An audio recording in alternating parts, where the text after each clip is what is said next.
तो यूपीएससी किस तरीके से बदला है, उसका स्वरूप क्या बदला है? और अगर मैं 2 लाइन में से समराइज़ करूँ तो अब ये परीक्षा कॉन्सेप्ट की परीक्षा है, अब ये परीक्षा एप्लीकेशन की परीक्षा है। जिसका माइंडसेट कुछ और था, अचानक से अगर पैटर्न चेंज हो जाता तो उसको एक्सेप्ट करने में समय लगेगा। देखिए, ये कहीं से भी ये ढूँढने की परीक्षा नहीं है कि सबसे ज़्यादा इंटेलिजेंट कौन है। तो वो नहीं चाहते कि कोई यूपीएससी को डिकोड करने का वादा करे, इसलिए जैसे ही उसके ओह! डिकोडिंग फॉर्मेट बनते हैं, वैसे ही वो अपना रास्ता बदल देते हैं। लेकिन और फिर भी कट ऑफ की अगर मैं बात करती हूँ तो जी, वो लगातार नीचे जा रहा है। जी। मैंने जब से यूपीएससी देखा 25 सालों में, इससे कम कॉम्पिटिशन कभी नहीं था। कि 98-99% वाले को भी सब्जेक्ट की कोई जानकारी नहीं है। करेक्ट। उसे बस एग्ज़ाम में स्कोर करना आता है। Yes, yes. एग्ज़ाम में स्कोर करना और वो उस विषय को आपकी सोच समझ का हिस्सा बनाना, ये बहुत अलग-अलग चीज़ें हैं, तो अनफॉर्चुनेटली वो नीचे जा रहा है। तो आपको क्या लगता है कि किस तरीके से हमें खुद का आकलन करना चाहिए कि हमें कौन से सब्जेक्ट्स लेना चाहिए? तो ऑप्शनल आप अपनी मुसीबत खुद चुनते हैं और उसमें आप एक्चुअली दिखाते हैं कि आप कितने सच में सच्चे रूप से इस सब्जेक्ट के फ़ैन हैं, आप कितने डेप्थ में जा सकते हैं।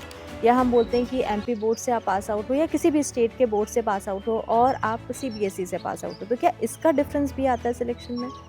डेफ़िनिटली आता है। देखिए नॉर्मली ये कहा जाता है कि आपकी यूपीएससी में रैंक और आपका सिलेक्शन इससे तय होता है कि आपका स्कूल क्या था। आप जितने भी यूपीएससी में सिलेक्टेड कैंडिडेट होंगे, उनमें हम्म। से देख लीजिए 100 में से 99 बहुत अच्छे स्कूलों से पढ़े होंगे और स्कूल के भी टॉपर होंगे। पहले के समय में जो हम पहले देखते थे तो बिहार के बच्चे बहुत निकलते थे।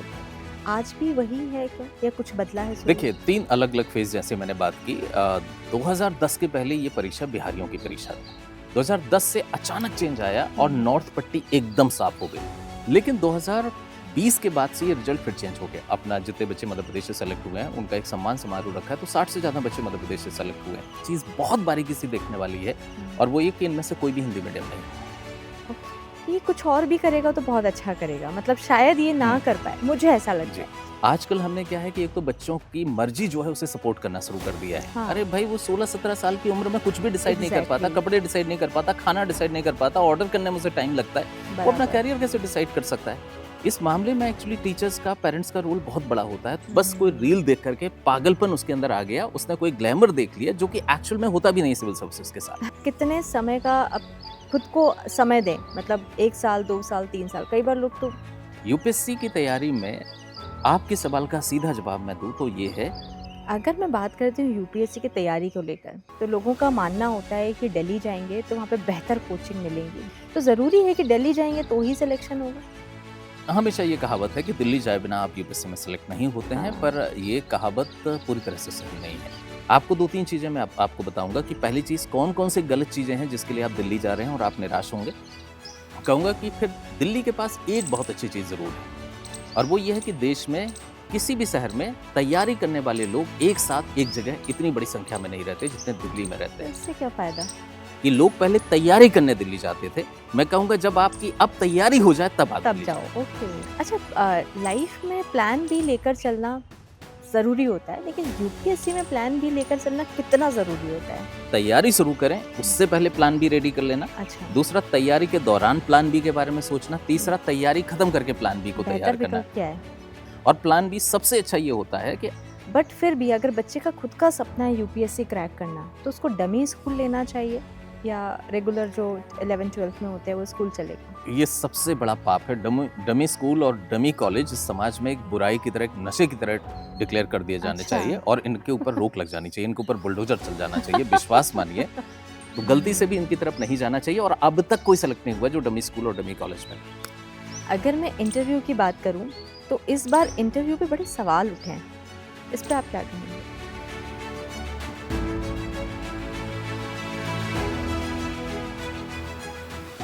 नमस्कार, माइंड एंड माइक के एक और एपिसोड में आप सभी का स्वागत है। मैं हूं डॉक्टर तपस्या। पन्ना जिले से निकलकर अपने सपनों को सजोया, कहीं ना कहीं रुकावटें आई लेकिन अपना सपना नहीं खोया।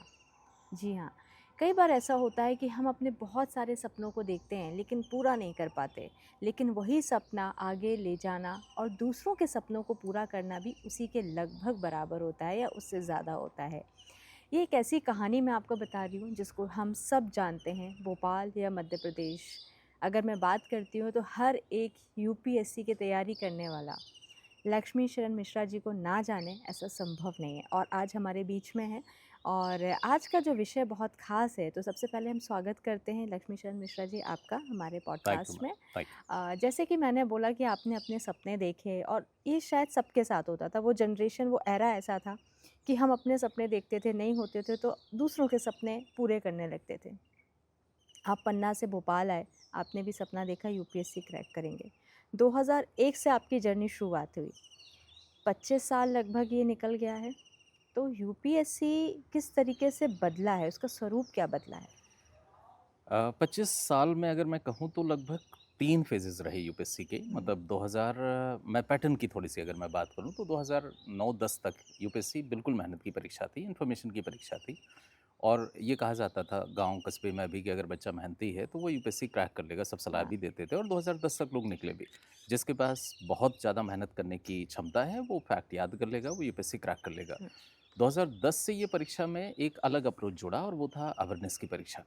कि अच्छा। अगर आप केवल अब बुकिश नॉलेज से परीक्षा नहीं निकलती थी। 2010-11 में जब सीसेट इंट्रोड्यूस हुआ 11 में, तो उस समय ऑप्शनल में चेंजेस हुए और उसी समय आपका पेपर इंटायरली चेंज हो गया और उसमें सारा खेल करंट अफेयर्स का आ गया कि जो जितना ज़्यादा डायनेमिक है, जो जितना ज़्यादा अवेयर है, वो बेसिकली एग्ज़ाम निकाल लेगा। और इस कारण से बहुत स्मार्ट बच्चे निकलना शुरू हुए 2011 से लेकर के। उससे पहले मेहनती निकलते थे। तो earlier it was exam of information, फिर हुँ, ये अवेयरनेस की परीक्षा बनी 2019-20 तक।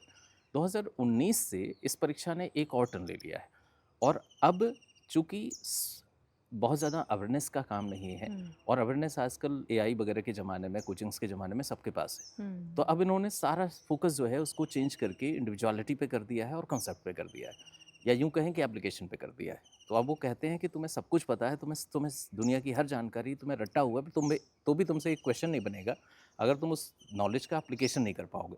मतलब जो आपको ऑलरेडी पता है वो क्वेश्चन में नहीं पूछा जाता है। क्वेश्चन में उस इन्फॉर्मेशन के बेसिस पर आपको अपना दिमाग अप्लाई करना है, तो आप अब एग्ज़ाम निकाल पाओगे। तो यूपीएससी शुरू के 10 साल जो मैंने देखा वो इन्फॉर्मेशन की परीक्षा थी और मेहनत की। उसके बाद अवेयरनेस की परीक्षा थी, तो जो जितना ज़्यादा अपडेटेड होता था, हाईटेक होता था, वो निकालता था। अब जो जितना ज़्यादा कंपोज़्ड है, जो अपनी इन्फॉर्मेशन को, अपनी समझ को अप्लाई करना जानता है, अब वो यूपीएससी निकालता है। तो अब यूपीएससी मेहनत की एग्ज़ाम नहीं है, अब अपडेशन की एग्ज़ाम नहीं है, स्मार्टनेस की परीक्षा नहीं है। अब ये सीधे से सीधे ये है कि आपने कोई चीज़ समझी, उसे कितने तरीके से पूछा जाए तो भी आप उसमें अपने उस इन्फॉर्मेशन को अप्लाई कर दें, तो आप यूपीएससी क्रैक कर लेते हैं। तो पिछले 6 साल में यूपीएससी एकदम से बदल गई है। और अगर मैं 2 लाइन में से समराइज़ करूँ, तो अब ये परीक्षा कॉन्सेप्ट की परीक्षा है, अब ये परीक्षा एप्लीकेशन की परीक्षा है। आपके कॉन्सेप्ट इतने मजबूत हों कि आप एक प्रेस कॉन्फ्रेंस में बैठ जाएँ और दुनिया का मुश्किल से मुश्किल सवाल भी आपसे पूछा जाए, तो भी आप उतने ही काम होकर के उसका जवाब दे दें, रेलेवेंट जवाब दे दें, तो यूपीएससी क्रैक कर जाएँगे। सर, लेकिन आपको ऐसा नहीं लग रहा है कि जिसका माइंडसेट कुछ और था, अचानक से अगर पैटर्न चेंज हो जाता है या स्वरूप बदल जाता है, तो उसको एक्सेप्ट करने में समय लगेगा? देखिए, ये कहीं से भी ये ढूँढने की परीक्षा नहीं है कि सबसे ज़्यादा इंटेलिजेंट कौन है। ये कहीं अच्छा, से भी ये चेक करने की परीक्षा नहीं है कि कौन-सा आदमी मेहनती है। ये तो जॉब की सूटेबिलिटी को ढूँढने की परीक्षा ओके, है। तो एक तो सर्विसेज़ का नेचर चेंज हो रहा है। ओके। अब हुँ, एडमिनिस्ट्रेशन के चैलेंज जैसे 25 साल पहले थे वैसे आज नहीं हुँ, है, हुँ। और जो आज एडमिनिस्ट्रेशन में इंडक्ट होगा उसे एक्चुअली 30 साल स्टेट को रूल करना है, या हमारे देश की बिल्कुल। पॉलिसीज़ को रूल करना है। तो एडमिनिस्ट्रेशन का नेचर चेंज हुआ। और एक और अजीब सी चीज़ मैं कहता हूँ कि यूपीएससी बहुत ही पवित्र संस्था है, लोगों का बहुत भरोसा है, तो वो नहीं चाहते, वो इसे इंसल्ट के तौर पे लेते हैं कि अगर कोई ये कहे कि हम आपको यूपीएससी क्रैक करा सकते हैं, हुँ। तो वो नहीं चाहते कि कोई यूपीएससी को डिकोड करने का वादा करे। इसलिए जैसे ही उसके ओह! डिकोडिंग फॉर्मेट बनते हैं, वैसे ही वो अपना रास्ता बदल देते हैं। ओके। तो वो नहीं चाहते कि कोई ये कहे कि यूपीएससी क्रैक कराना हाँ। मेरे पॉकेट में है। क्या बात है! जी। मतलब कहीं न कहीं अगर हम जो बात करते हैं यूपीएससी जो क्रैक करते हैं, तो कोई वहाँ पे ऐसा नहीं है कि किसी ने बोला होगा कि मैं आपको बता दूँगा और ये हो जाएगा। उसकी अपनी मेहनत होगी, वैसे तो अपनी हर समझ होगी, बिल्कुल। राइट। लेकिन और फिर भी कट ऑफ की अगर मैं बात करती हूँ, तो जी, वो लगातार नीचे जा रहा है। जी। इसके पीछे भी क्या यही कारण है? मैं कहूँगा उसके पीछे 2 बड़े कारण हैं। हुँ, देखिए, हमने 2 बदलावों की बात की, कि नेचर ऑफ एडमिनिस्ट्रेशन चेंज हो रहा है और कहीं न कहीं जो है एग्ज़ाम का पैटर्न बदल रहा है। पर हमने एक और चीज़ के बारे में बात नहीं की, वो ये है कि एक्चुअली बच्चों के पढ़ने का तरीका भी चेंज हो रहा है। अच्छा। और आज के समय में मैं कहूँगा कि मैंने जब से यूपीएससी देखा 25 सालों में, इससे कम कॉम्पिटिशन कभी नहीं था। भीड़ आपको दिख रही है, पर वो पढ़ ही हुँ, नहीं रहे हैं। तो कट ऑफ नीचे जाने का जो सबसे बड़ा कारण है वो ये है कि कोई भी बच्चा अब उतनी मेहनत करता ही नहीं है। कोई भी बच्चा अगर मैं कहूँ कि कंसिस्टेंसी के साथ 10 दिन एक काम कर ले, 10 दिन तो छोड़िए, 1 घंटे काम नहीं कर पाता। 1 घंटे में वो 4 बार नोटिफिकेशन चेक कर लेता है, 2 बार सब्जेक्ट चेंज कर देता है। सही बात है। तो एक्चुअली अब यूपीएससी और देश के साथ भी नुकसान हो रहा है। या एक्चुअली जो कट ऑफ नीचे जा रहा है, एक्चुअली वो लेवल ऑफ ब्यूरोक्रेट है जो हमें मिलने वाला है, क्योंकि ऐसा नहीं है कि लोग कम आ रहे हैं, पर उनके नेचर में इतना बदलाव आ गया है कि जो हमें बहुत अच्छे ब्यूरोक्रेट मिलते थे, आप प्रशासन में, और अगर कोई सीनियर ब्यूरोक्रेट इस चीज़ को सुनेगा तो वो इसको रियलाइज़ कर पाएगा कि 2013-14 के पहले के आईएएस अलग मेटल के आते थे। अभी का आईएएस ऐसे हैं कि उनको प्रशासन में भी कहीं न कहीं चुनौतियाँ ज़्यादा फेस करनी पड़ रही हैं, क्योंकि उनका नेचर ऑफ लर्निंग अलग है, नेचर क्योंकि उनका कंसंट्रेशन टाइम बहुत ज़्यादा नहीं है। ह्यूमन नेचर चेंज हुआ है। ह्यूमन नेचर चेंज हाँ। हुआ है और इस कारण से कट ऑफ नीचे नहीं जा रहा है, बच्चों का लेवल नीचे जा रहा है। ओके तैयारी करने वालों का लेवल नीचे जा रहा है और ये देश के लिए चिंता की बात है। ओके देश के लिए इसलिए चिंता की बात है, लेकिन अब ऑब्वियस सी बात है कि हमें इस सेट ऑफ टाइम में, आज के समय में देश के सबसे बेहतरीन 1000 लोग चुनने हैं। तो जो भी 1000 सबसे अच्छे होंगे हम उनको चुन रहे हैं, पर वो 1000 20 साल पहले चुने गए 1000 से बहुत नीचे लेवल के हैं। अच्छा सर, ये तो आपने यूपीएससी की बात करी, लेकिन जी। मैं हर पायदान में अगर बात करती हूँ, मैं बोलती हूँ आज के समय में बहुत बारी हम देखते हैं, बहुत अच्छी बात है 95, 97, 98% लाना 10th में 12th में, लेकिन तब भी मैं डेप्थ ऑफ नॉलेज की बात करूँ, जो जी। हमारे एंसेस्टर्स थे वो शायद 55% ला के भी हमसे कई गुना ज़्यादा इन्फॉर्मेशन और कई ज़्यादा नॉलेज गैदर करते थे। तो वो एक परसेंटेज एक मैटर नहीं रह गया है, आपकी नॉलेज, आपका कंसंट्रेशन पावर, ये सब कुछ मैटर करता है। डेफिनेटली देखिए, अब आजकल इतनी टेक्नोलॉजी है, इतने तरह की स्मार्ट प्रैक्टिसेस हैं, तो आजकल इस पर डिबेट हो भी रहा है कि 98-99% वाले को भी सब्जेक्ट की कोई जानकारी नहीं है। करेक्ट। उसे बस एग्जाम में स्कोर करना आता है। Yes yes. एग्जाम में स्कोर करना और वो उस विषय को आपकी सोच समझ का हिस्सा बनाना, ये बहुत अलग अलग चीज़ें हैं। तो अनफॉर्चुनेटली वो नीचे जा रहा है।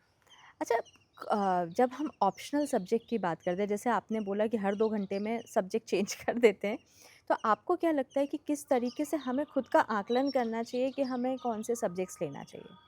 देखिए, ऑप्शनल सब्जेक्ट क्यों यूपीएससी में रखा गया है, इसके अगर हम कोर को समझ जाएं तो वो चाहते हैं कि आप अपने पसंद में, इतने सारे विषयों में से आप अपनी पसंद की चीज़ चुन लो, जिसे पढ़ने में आपको बहुत मज़ा आता है। आपको पढ़ने में मज़ा आता है मतलब आपकी एक अलग तरह की समझ होगी इसके बारे में, करेक्ट। आपके पास डिफरेंट ओपिनियन होंगे, आपको सब्जेक्ट को पढ़ने का इतना पागलपन होगा कि आपने कुछ नई रीडिंग भी कर रखी होगी।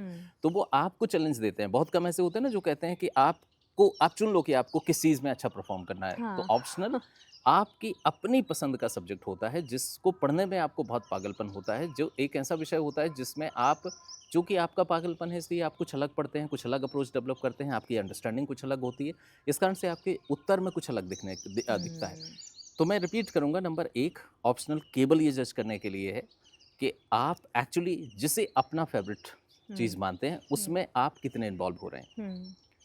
तो आप कहते हैं कि मुझे भाई साइंस अच्छी लगती है, तो दिखा दो साइंस में तुम कितने डेप्थ तक जा सकते हो, ओके। कितने डेप्थ तक जा सकते हो। तो ऑप्शनल आप अपनी मुसीबत खुद चुनते हैं और उसमें आप एक्चुअली दिखाते हैं कि आप कितने सच में सच्चे रूप से इस सब्जेक्ट के फ़ैन हैं, आप कितने डेप्थ में जा सकते हैं, आपकी उस सब्जेक्ट के लिए पागलपन कितना है। और आपने जो कहा कि ऑप्शनल असल में आपके एकेडमिक एक्सीलेंस को चेक करने के लिए ओके। है, और वो आपकी पसंद के सब्जेक्ट में। अच्छा सर, एक समय था, एक दौर था जब हम ये देखते थे कि हिंदी मीडियम के बच्चे भी बहुत अच्छा परफॉर्म करते थे और लगभग ज़्यादा ही बच्चे होते थे जो यूपीएससी क्रैक करते थे। क्या वो सामान्यता, यानी कि कोई मीडियम का कोई फ़र्क पड़ता है, या हम बोलते हैं कि एमपी बोर्ड से आप पास आउट हो या किसी भी स्टेट के बोर्ड से पास आउट हो और आप सीबीएसई से पास आउट हो, तो क्या इसका डिफरेंस भी आता है सिलेक्शन में? डेफिनेटली आता है। देखिए, नॉर्मली ये कहा जाता है कि आपकी यूपीएससी में रैंक और आपका सिलेक्शन इससे तय होता है कि आपका स्कूल क्या था। अच्छा। क्योंकि यूपीएससी नॉलेज नहीं है, उसे आप 1-2 साल में तैयार नहीं कर सकते। यूपीएससी आपका स्किल सेट है, आपका मेटल है जो स्कूल में ही डेवलप होता है। स्कूल में ही आप पढ़ना, लिखना, सोचना, समझना, कॉम्पीट करना, जीतना, ये सीखते हैं। तो अगर आपका स्कूल बहुत अच्छा है, अगर स्कूल में आपको ग्रूमिंग अच्छी मिली है, चैलेंजिंग एटमॉस्फेयर मिला है, तो आप स्कूल में एक अच्छे इंडिविजुअल बन जाते हैं, एक अच्छे स्किल्ड इंडिविजुअल बन जाते हैं। तो ये बात सच है कि अगर आप अच्छे स्कूल में पढ़े हैं तो आपके आईएएस बनने की संभावना ज़्यादा है, और अगर आपका स्कूल अच्छा नहीं है तो आपकी पॉसिबिलिटी बहुत कम है। एकाध परसेंट लोग ही ऐसे होते हैं कि वो जो उनका क्या कहूँगा, जो कमी रह गई है, जो गैप रह गया है, उसे वो यूपीएससी की तैयारी के दौरान पूरा कर लें। एक तो उसमें बहुत वक्त लगता है, ओके। और दूसरा 90% लोगों को समझ में नहीं आता है कि बाकी लोग क्यों निकल रहे हैं और मैं क्यों फेल होता जा रहा हूँ।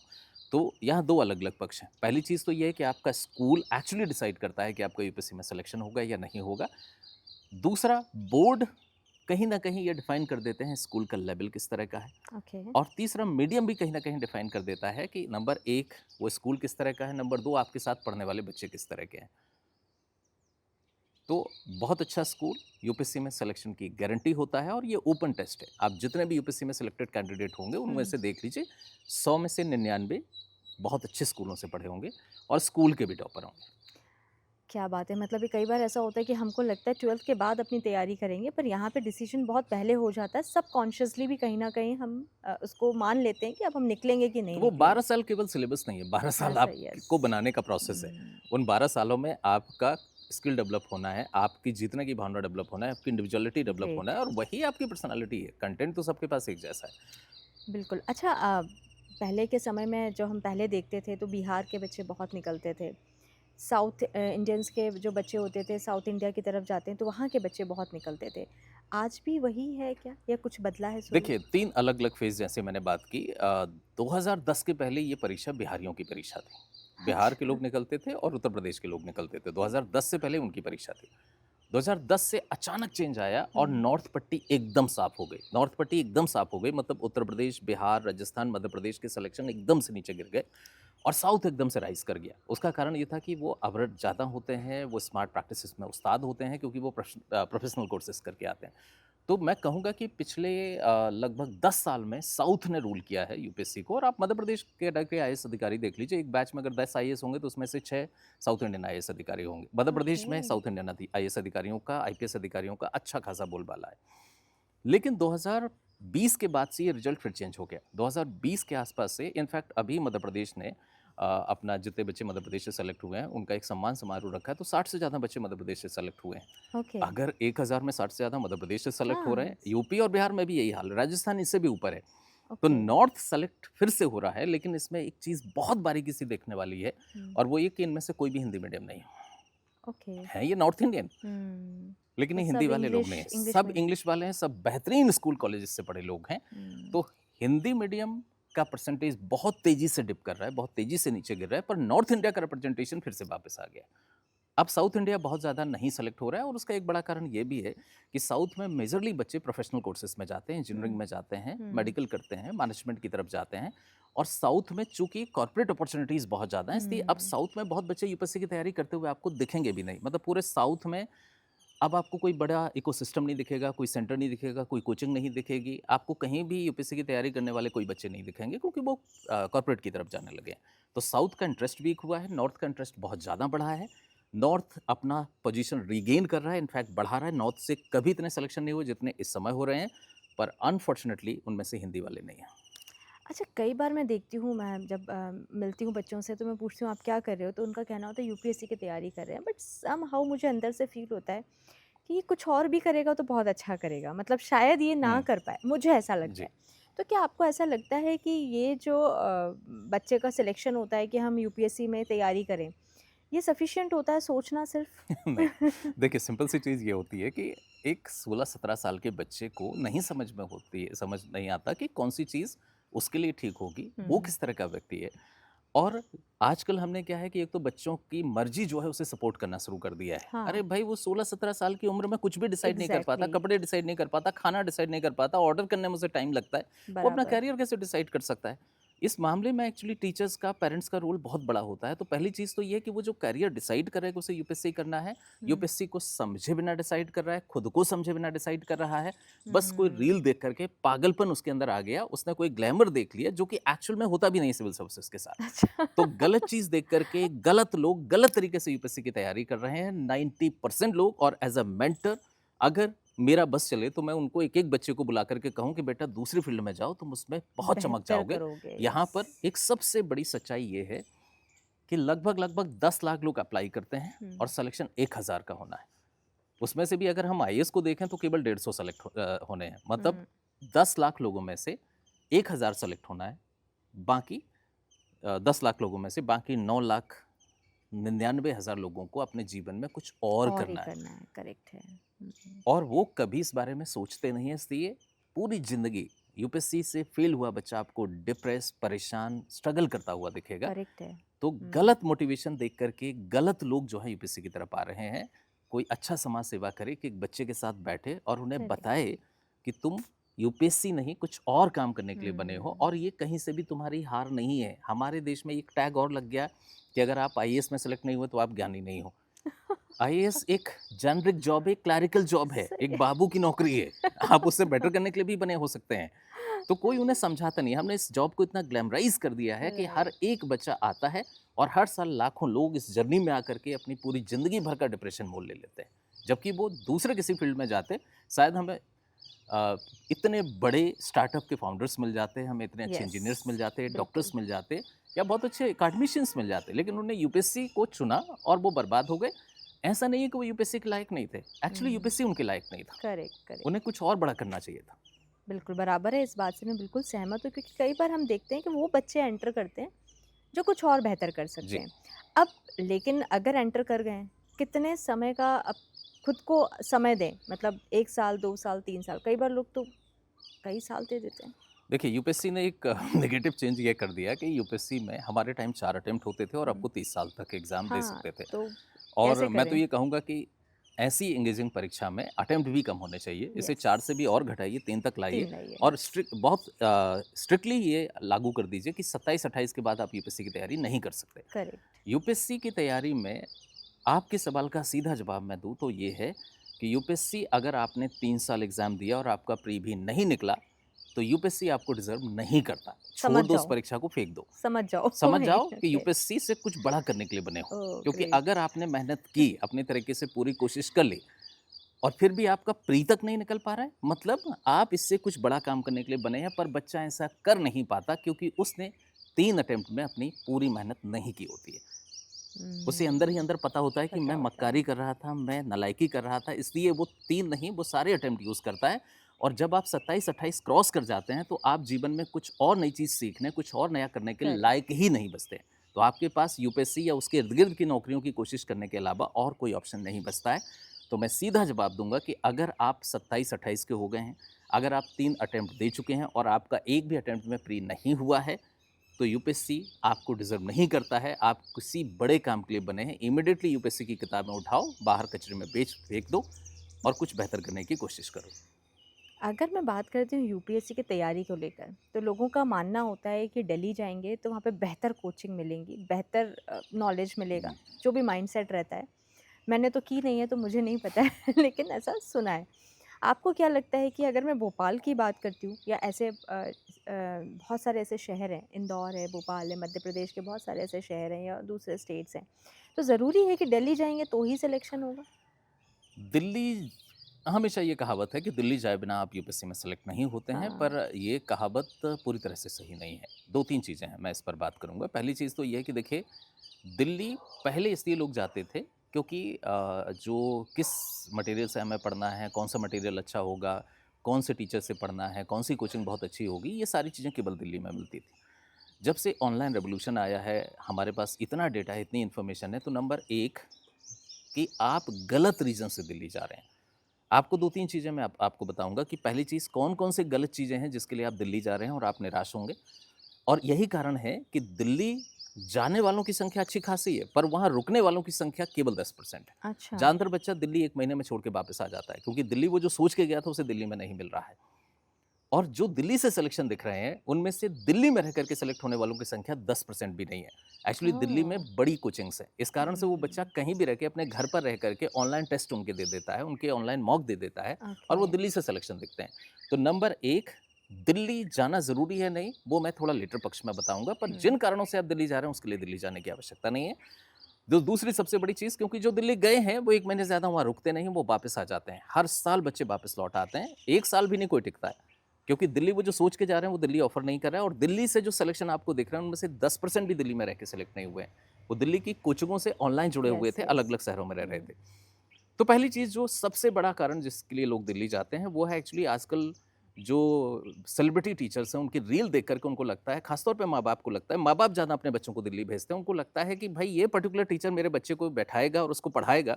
सच्चाई ये है कि तुम 5 लाख 10 लाख रुपए लेके भी जाओ, तो तुम उसके बाउंसर से ही मिल पाओगे, जो उस टीचर के आस-पास रहता है। भगवान मिल जाएगा तुम्हें, पर वो टीचर कभी देखने नहीं मिलेगा दिल्ली में जिसको तुम देख करके, उसकी रील देख बिल्कुल। करके तुम दिल्ली गए थे या तुम्हारे बच्चे को तुमने दिल्ली भेजा था। तो सबसे बड़ी चीज़ दिल्ली में ये जो सेलिब्रिटी टीचर हैं, ये पढ़ाते ही नहीं हैं, लेकिन ये क्राउड पुलर हैं। ये बहुत बड़ी संख्या में लोगों को दिल्ली की तरफ खींचते हैं। जो दूसरी चीज़ है कि दिल्ली हम इसलिए जाते हैं क्योंकि वहाँ कोचिंगें बहुत अच्छी हैं। कोचिंग का मतलब होता है कि वो आपकी कमी देख करके आपके ऊपर काम कर सके, आपके साथ बैठ सके। दिल्ली में एक जो ढंग की कोचिंग होती है, उसमें एक क्लासरूम में कम से कम 3 से 400 बच्चे होते हैं और उस कोचिंग में एट अ टाइम 12 से 15,000 बच्चे पढ़ रहे होते हैं। 12 से ओह! 15,000 बच्चों के नाम तो छोड़िए, क्लासरूम भूल जाते हैं टीचर कि कौन सी क्लास कहाँ बैठी है। तो बच्चों को टीचर जानता नहीं है। बच्चों जो है टीचर जो है वो बच्चों के लिए एक किसी रील की तरह ही है, चाहे वो यहाँ बैठ के देख ले, चाहे दिल्ली के कोचिंग में देख ले। तो कोचिंग दिल्ली में किसी काम की नहीं है। मतलब एक हुँ। सेलिब्रिटी टीचर को देख के मत जाइए, वो आपको नहीं मिलने वाला है। बड़ी-बड़ी कोचिंग्स में आपके ऊपर ध्यान नहीं दिया जाना है, आप ऑडियंस से आकर के सुन लो, सो जाओ, उससे उन्हें कोई फ़र्क नहीं पड़ता है। तीसरी चीज़ जिसे दिल्ली लोग जाते थे वो इसलिए क्योंकि कोचिंग के अच्छे नोट्स मिल जाते थे। आज आप दिल्ली ऑनलाइन जा मिल कर के जाएँगे। कोचिंग के नोट्स हाँ। ढूँढोगे, उसके लिए पे करोगे, उससे बेटर यह है कि आप किसी एआई प्लेटफ़ॉर्म पे सही प्रॉम्प्ट यूज़ कर लो, तो आपको सारी कोचिंग्स का जो सार है, वो नोट्स मिल जाएगा, वो भी 10 सेकंड के भीतर। तो क्या नोट्स के लिए तो दिल्ली कतई नहीं जाना चाहिए। एक चौथी चीज़ पे मैं कहूँगा कि फिर दिल्ली के पास एक बहुत अच्छी चीज़ ज़रूर है, और वो ये है कि देश में किसी भी शहर में तैयारी करने वाले लोग एक साथ एक जगह इतनी बड़ी संख्या में नहीं रहते जितने दिल्ली में रहते तो हैं। इससे क्या फ़ायदा? एक्चुअली यूपीएससी में आप सबसे ज़्यादा अपने बगल वाले बच्चे से सीखते हैं। यूपीएससी में हुँ। पीयर लर्निंग सबसे ज़्यादा इफेक्टिव होती है। ओके। जहाँ पर तैयारी करने वाले 4 सीरियस लोग एक साथ पढ़ते होंगे, वो 10 कोचिंग से ज़्यादा फ़ायदे का सौदा है, क्योंकि वो एक दूसरे को कॉम्पीट करते हैं, एक दूसरे को चैलेंज करते हैं, एक दूसरे को मोटिवेट करते हैं। तो दिल्ली में केवल एक अच्छी चीज़ है और वो है पीयर लर्निंग। लेकिन पीयर लर्निंग तक जाने के लिए आपको एक्चुअली पहले अपना एक लेवल अचीव कर लेना चाहिए। तो मैं हुँ। ये कहूँगा, अगर एक लाइन में समराइज़ करूँ, कि लोग पहले तैयारी करने दिल्ली जाते थे। मैं कहूँगा जब आपकी अब तैयारी हो जाए तब आप तब दिल्ली जाइए। जाओ, ओके। ताकि आपको उन कॉम्पिटिशन्स के बीच में, उन कॉम्पिटिटर्स के बीच में आपको अपनी पोजीशन, हर दिन आपको अपनी मिस्टेक पता चले और आप उसे इम्प्रूव करें।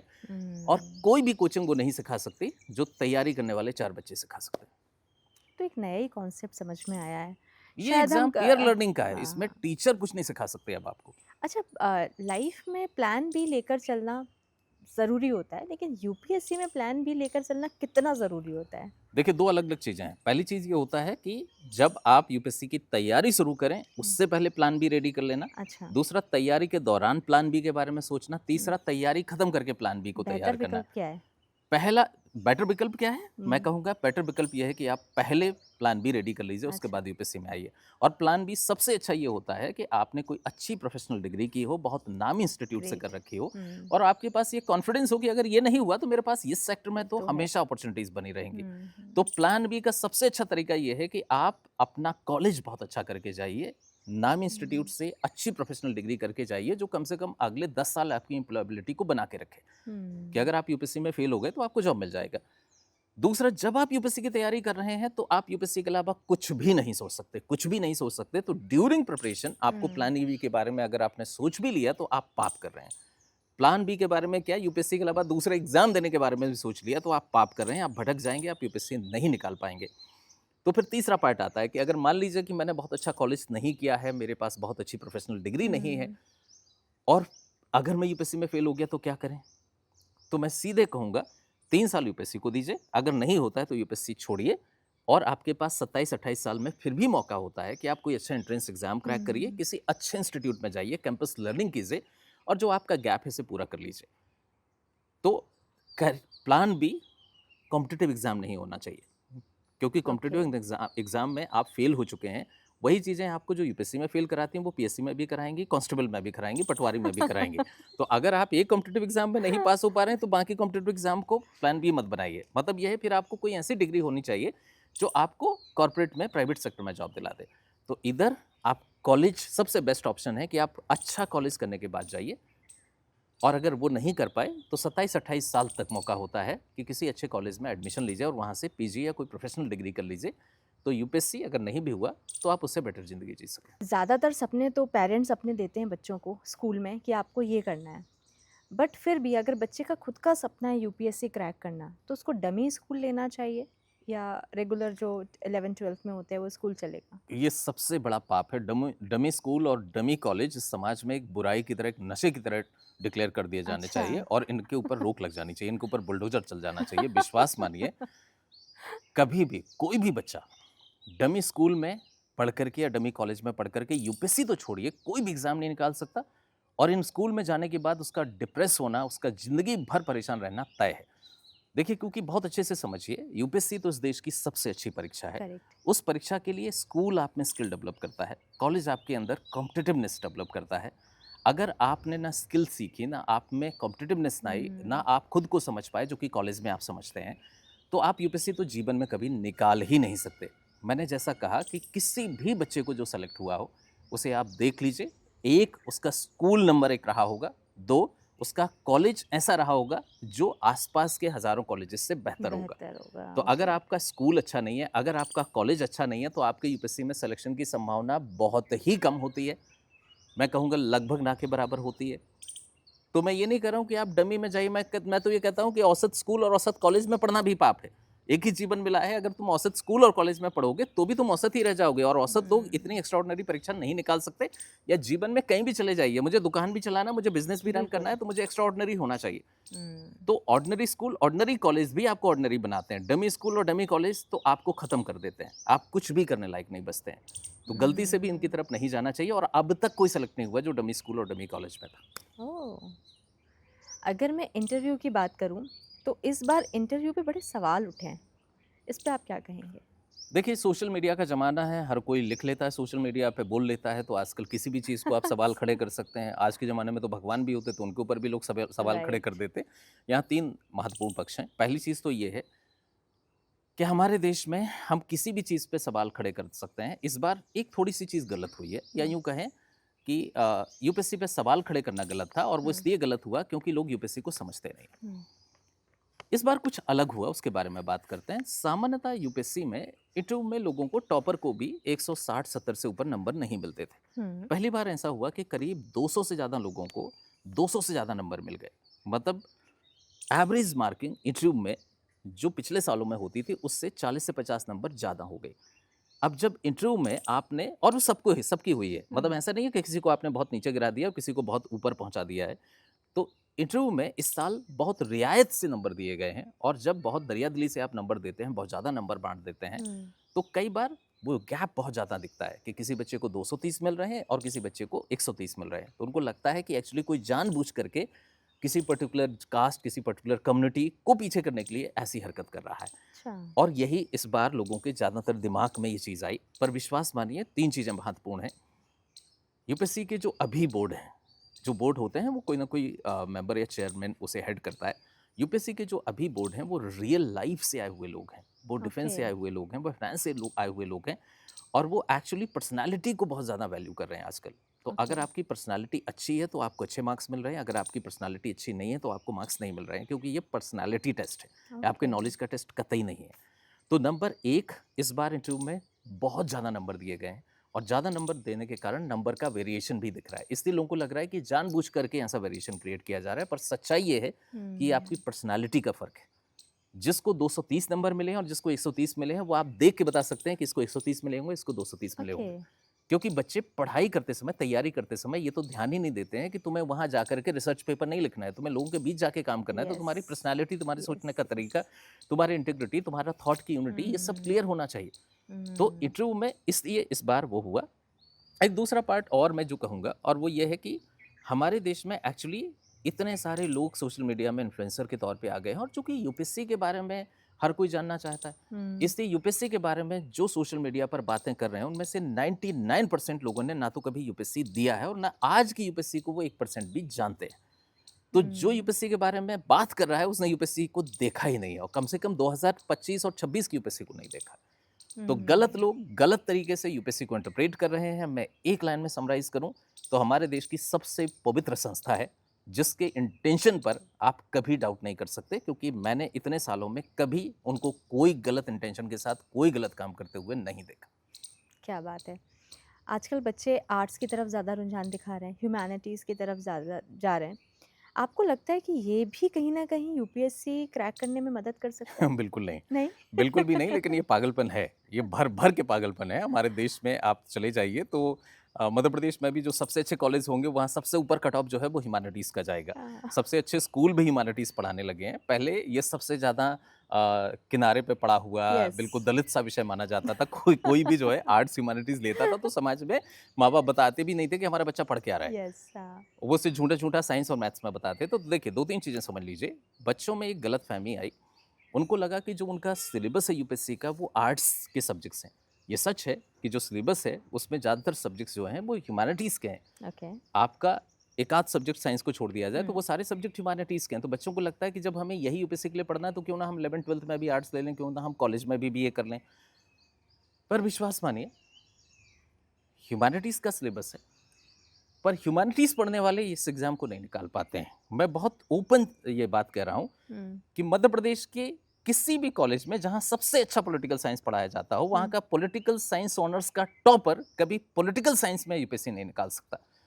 इकोनॉमिक्स ऑनर्स का टॉपर कभी इकोनॉमिक्स में यूपीएससी नहीं निकाल सकता, पर इंजीनियर निकाल लेगा इकोनॉमिक्स ऐसा में क्यों? यूपीएससी। पॉलिटिकल साइंस में इंजीनियर निकाल लेगा। मेडिकल वाला बच्चा पब्लिक एडमिनिस्ट्रेशन से निकाल लेगा। लेकिन वो बच्चा जिसने आर्ट्स में मध्य प्रदेश के सबसे अच्छे कॉलेज से टॉप भी किया है, वो सब्जेक्ट में नहीं निकाल ऐसा सकता। क्यों? रीज़न 2 है। हाँ। नंबर 1, जो हम कॉलेज में विषय पढ़ाते हैं और जो यूपीएससी में विषय है, वो दिखने में एक जैसा है, पर उनका अप्रोच एकदम अलग है, एकदम अलग है। यहाँ का 90% स्कोर होल्डर वहाँ पे एक क्वेश्चन सॉल्व नहीं कर सकता। आपको विश्वास नहीं होता, मैं ओपन चैलेंज दे रहा हूँ कि जिस बच्चे ने यहाँ हिस्ट्री में टॉप किया हो, हिस्ट्री का गोल्ड मेडलिस्ट हो, उसे यूपीएससी का हिस्ट्री का एक क्वेश्चन भी वो सॉल्व करने की स्थिति में नहीं होता है। तो नंबर 1, कॉलेज में सब्जेक्ट को अलग तरीके से पढ़ते हैं, अलग तरीके से पढ़ाते हैं, अलग तरीके से ट्रीट करते हैं, क्योंकि कॉलेज एग्जाम में वो अलग तरीके से पूछा जाता है, यूपीएससी में वो अलग तरीके से पूछा जाता है। आपको आश्चर्य होगा, एक बहुत इंटरेस्टिंग चीज़ आपको बताता हूँ। अभी-अभी यूपीएससी ने अपनी पिछले एग्जाम की रिपोर्ट जारी की है। यूपीएससी में ऑप्शनल में 80% से ज़्यादा बच्चे जो हैं, इनफैक्ट प्रिसाइजली 83% बच्चे, 83% बच्चे जो हैं, ह्यूमैनिटीज़ के सब्जेक्ट लेकर के यूपीएससी में सेलेक्ट हुए हैं। हाँ। लेकिन उनमें से ज़्यादातर संख्या इंजीनियर्स की है। वो इंजीनियर ओह! और मेडिकल वाले लोग हैं जो ह्यूमैनिटीज़ के सब्जेक्ट में टॉप कर रहे हैं। ह्यूमैनिटीज़ वाले बच्चे ह्यूमैनिटीज़ के सब्जेक्ट में टॉप नहीं कर पा ओके। रहे। तो ये पागलपन है। यहाँ हुँ। 2-3 बड़ी मैं वो कहूँगा और लोगों से कहूँगा कि प्लीज़ ये ह्यूमैनिटीज़ के लिए पागलपन खत्म करो। नंबर 1, आप ह्यूमैनिटीज़ 20 साल पढ़ लीजिए कॉलेज में, यूपीएससी में एक क्वेश्चन नहीं बनेगा उस विषय का। तो दोनों के अप्रोच में बहुत ज़्यादा फ़र्क है। नंबर 2, जो सबसे इम्पोर्टेंट चीज़ है कि अगर आप ह्यूमैनिटीज़ लेकर के आप ग्रेजुएट होते हैं तो आपके आगे के करियर्स खत्म है। ओके। ह्यूमैनिटीज़ में अभी भी ये देश हमारा इतना डेवलप नहीं हुआ, लिबरल स्टडीज़ इतना डेवलप नहीं हुआ कि आप हिस्ट्री करने के बाद भी अच्छा करियर कर लें। हुँ। आपको रहा-सहा बस टीचिंग का करियर मिलता है, वो भी हमारे देश में बहुत भर्तियाँ नहीं निकलती हैं। तो मैं रिपीट करूँगा, 1, ह्यूमैनिटीज़ कॉलेज में पढ़ना, यूपीएससी में पढ़ना अलग है। 2, ह्यूमैनिटीज़ पढ़ा तो आगे का करियर आपका साफ़ है, क्योंकि आगे आपके पास कोई करियर ऑप्शन नहीं है। और नंबर 3, अगर आप ह्यूमैनिटीज़ में आए, तो भले ही ह्यूमैनिटीज़ में सबसे अच्छे बच्चों ने एडमिशन लिया हो, पर ह्यूमैनिटीज़ प्रेशराइज़ नहीं करता आपको, इसलिए आप 3 साल में इतने मक्कार हो चुके होते हैं कि आप फिर और कुछ करने के लायक ही नहीं बचते हैं। अच्छा। तो ह्यूमैनिटीज़ आपको मक्कार बनाता है, ह्यूमैनिटीज़ आपके आगे के करियर के ऑप्शन बंद कर देता है, और सबसे बड़ी चीज़ कि ह्यूमैनिटीज़ आप जो कॉलेज में पढ़ते हैं, उससे आप यूपीएससी का एक सिंगल क्वेश्चन सॉल्व नहीं कर सकते, क्योंकि दोनों के अप्रोच में ज़मीन आसमान का फ़र्क है। मतलब अगर यूपीएससी के नेचर को समझ लिया जाए, तो ही निकालना संभव है। ऑफ कोर्स ये अ, परीक्षा मेहनत की है ही नहीं है। मेहनत की नहीं है। ये परीक्षा मेहनत की नहीं है। ओह! आपने कई बार ये देखा होगा, मैं ये कहूँगा कि बहुत सारे ऐसे बच्चे होते हैं जिनके परिवार में भाई-बहन कोई आईएएस या आईपीएस था, हुँ। और उसने बहुत कम मेहनत में अगले साल उसने खुद निकाल लिया। हाँ। क्यों? क्योंकि उसे एक तरीका पता था कि ये तरीका। अप्रोच है, इस अप्रोच से अगर हुँ। पढ़ेंगे तो एग्ज़ाम आसानी से निकल जाएगा। अच्छा, जब हम इतनी सारी बातें कर रहे हैं कि बच्चे को समझ नहीं होता है कि कब उसको समझना चाहिए कि यूपीएससी में हमको जाना है। हुँ। अगर मैं स्कूल की, क्योंकि आपने कहा कि स्कूल डिसाइड करता है, स्कूल से ही हम डिसीजन हो जाता है कि आपको यूपीएससी के लायक आप हैं या नहीं हैं। हुँ। तो कौन-सी क्लास है ऐसी जहाँ पे आप ये समझ सकते हैं कि नहीं, मैं इसके लिए बना हूँ? देखिए, 2 पक्ष हैं इसके। हुँ। एक पक्ष ये है कि स्कूल का बेहतरीन इस्तेमाल करिए। स्कूल के जो ये 12 साल आपको वहाँ भेजा जाता है, वो जेल की तरह नहीं है कि आप समाज के लिए खतरा हैं, इसलिए 12 साल आपको जेल में डाल रखा है। 12 साल की ग्रेडिंग है।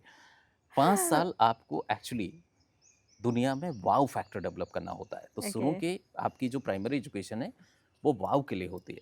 उसके बाद जो 6 से 8 तक का जो आपका मिडिल स्कूल होता है, वो बेसिकली आपके अपने इन्वॉल्वमेंट के लिए होता है कि मैं क्विज भी कर लूँ, मैं बुक रीडिंग भी करके देख लूँ, मैं राइटिंग भी देख लूँ।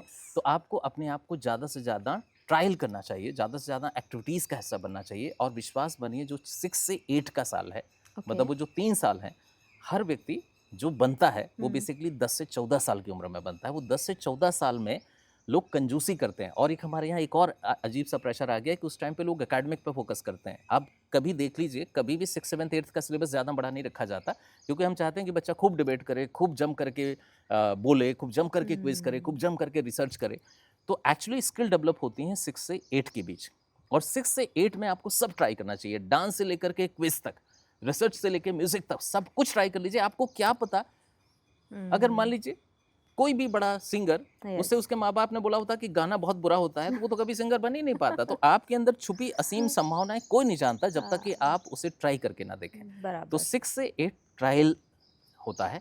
और 8 तक आते आते आपको समझ में आ जाता है कि I am good at this, I am good at this, I am good at this. तो अब बारी आती है 4 साल उसे इम्प्रूव करने की।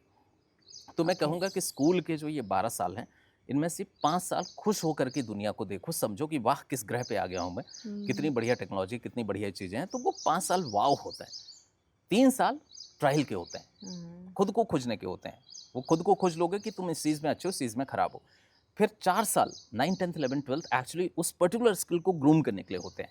और इस पूरे टाइम में आपको कभी डिसाइड नहीं करना चाहिए कि आपको यूपीएससी देना है या आपको नीट देना है। कम से कम 10 तक तो कतई डिसाइड नहीं करना बिल्कुल। चाहिए, क्योंकि अगर आपने डिसाइड कर लिया तो आपके भीतर जो संभावनाएं थी, आपके भीतर जो टैलेंट था, उसका 1% भी आप नहीं खोज पाए।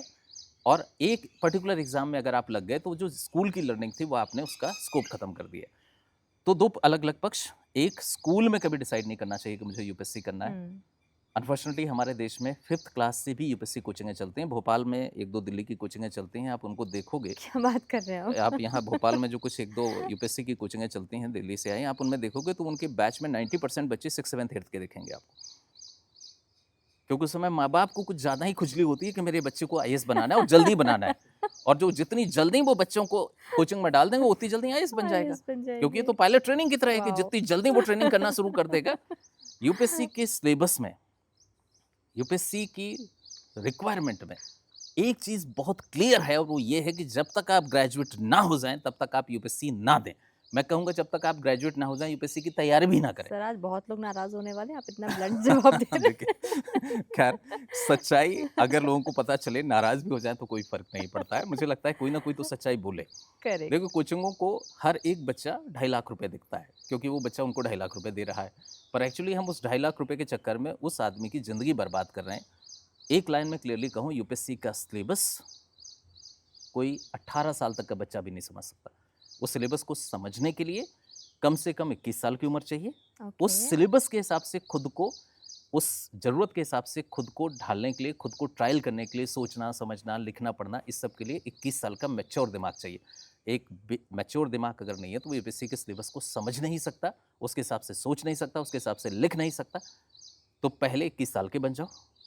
अदरवाइज ये 5th क्लास के बेसिस पे यूपीएससी एग्जाम करा लेते ना। करेक्ट। इन्होंने क्यों ग्रेजुएशन के बेसिस पर कराया? क्योंकि एक्चुअली डिफेंस के एग्जाम वो 12th के बेसिस पे करा लेते हाँ हैं, बराबर है। क्योंकि उन्हें वहाँ अलग पता तरह है, के स्किल सेट यस। चाहिए और हाँ। यहाँ अलग तरह के स्किल सेट चाहिए।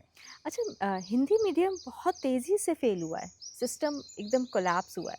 आपको क्या लगता है कि क्या कारण हो सकता है? 2 बड़े कारण हैं। पहला जो बड़ा कारण है वो ये है कि आज के ज़माने में हिंदी मीडियम वही करता है जो थोड़ा-सा साधन संपन्न नहीं है, जो लोअर मिडिल क्लास है। लोअर मिडिल क्लास है जिसके पास इंग्लिश मीडियम की या तो एक्सेसिबिलिटी नहीं है, क्योंकि उसके पास उतने पैसे नहीं है, एक्सेसिबिलिटी नहीं है, अफोर्डेबिलिटी नहीं है, गाँव में रहता है।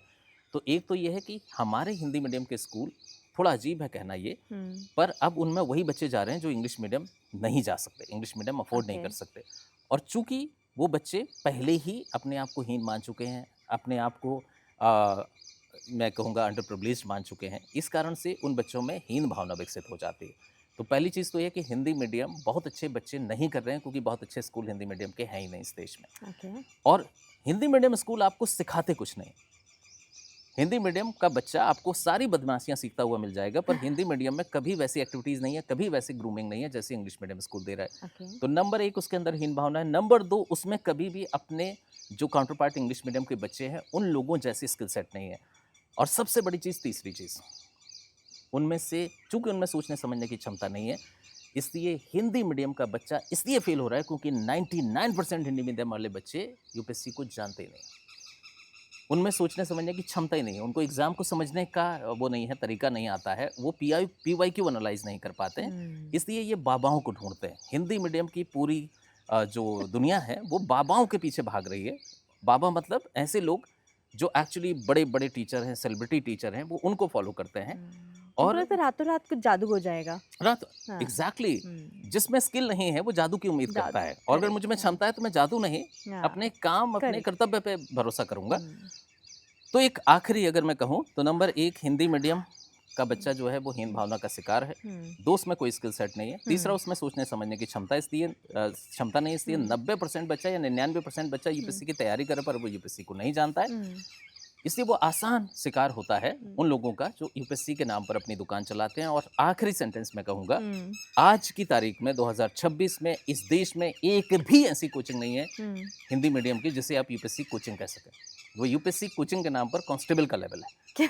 तो अगर आप 10 साल Great. यूपीएससी की कोचिंग भी कर लेंगे ऑनलाइन और ऑफलाइन, हाँ, आप 10 साल भी कोचिंग कर लेंगे, आप यूपीएससी का पेपर पढ़ने लायक नहीं बनते हैं, आप एग्जाम का सिलेबस समझने लायक नहीं बनते हैं। तो ये एक साथ इतनी सारी चीजें हैं, इस कारण से हिंदी मीडियम का बच्चा फेल हो रहा है। कुछ रैपिड फायर क्वेश्चन है आपके लिए। बिल्कुल बिल्कुल जी। जितना शॉर्ट में देंगे तो उतना ज़्यादा मज़ा आएगा।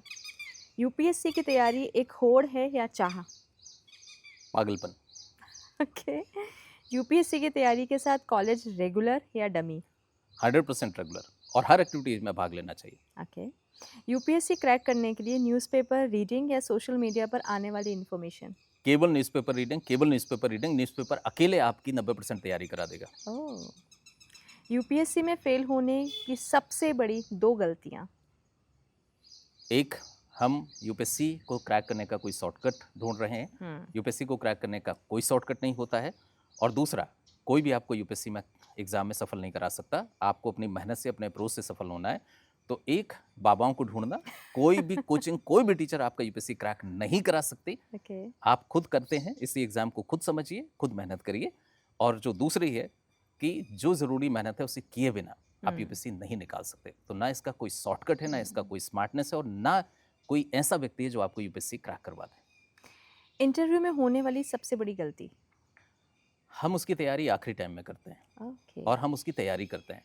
एक्चुअली यूपीएससी में इंटरव्यू अकेला एक ऐसा फेज़ है जिसकी तैयारी जिस दिन आपने सोचा उस दिन से शुरू होती है, और उससे तैयारी करना नहीं, जीना पड़ता है। आपकी पर्सनालिटी में, आपकी बातचीत करने में वो चीज़ें पहले दिन से दिखनी चाहिए।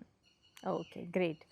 बहुत सारे हम लोगों ने डिकोड करे हैं उन बातों को जो कहीं ना कहीं लोग बोलने से डरते हैं, लेकिन आपने बड़ा बिंदास तरीके से अपनी बातों को कहा है। मुझे लगता है बहुत से लोग तो खुश हुए होंगे, बहुत से लोग नाराज़ भी हुए होंगे। खैर, हमारे पॉडकास्ट का मकसद यही है कि हम उन बातों को लेकर आएँ जो एक्चुअल में रियलिटी है, और आप यहाँ पर आए और समय देकर आपने बहुत अच्छी जानकारी दी, उसके लिए बहुत बहुत धन्यवाद। Thank you so much. Thank you. हम फिर मिलेंगे माइंड एंड मार्क के एक और पॉडकास्ट के एपिसोड में, जिसमें हम एक और विषय पे बात करेंगे जो शायद आपके और हमारे लिए जानना ज़रूरी होगा। तब तक के लिए अपना ध्यान रखिए। Thank you.